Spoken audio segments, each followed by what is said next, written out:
Hello! Thank you for reading this article so far. So, my DipTrans story. The first year I sat the DipTrans, I was looking for a career change, and I wasn't a professional translator. I was a TEFL teacher in Seville. My Spanish language skills and cultural knowledge were good because I had a BA in French and Spanish, and I'd been living in Spain for several years. I'd also done a 24-week course to prepare for the exam and a large number of past papers. As you may know or have read above in this article, you can't have access to the internet in the exam, but you can take as many paper-based reference sources as you want. So I went into that first exam with a giant suitcase packed with every dictionary I owned, reference books, and lengthy paper glossaries with everything from sections of style guides to specialist terminology. The majority of the people in the exam room also had suitcases packed with books, so I didn't feel silly. We were all in the same boat. That year I passed 2 out of the 3 papers.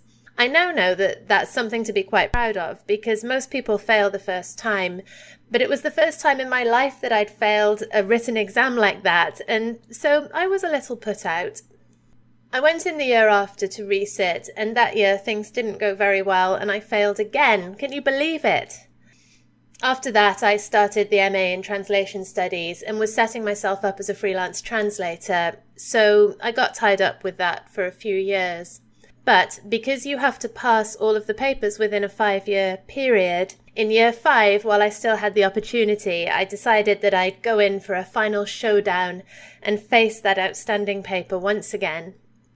At that time, I was in Spain and working as a freelance translator, but I decided to sit the exam in the UK because it fell just after Christmas, so I was able to combine it with a visit home. Having flown with Ryanair, I was only able to take 3 dictionaries that year because of the suitcase fees. In any case, I went in with my 3 dictionaries, I sat the exam, I hardly touched the dictionaries, and I completed the translation comfortably within the time limit. So a very different experience to the years before. And I finally got my pass. The moral of the story: if you have translation experience, then you stand in much better stead to pass the DipTrans than if you don't.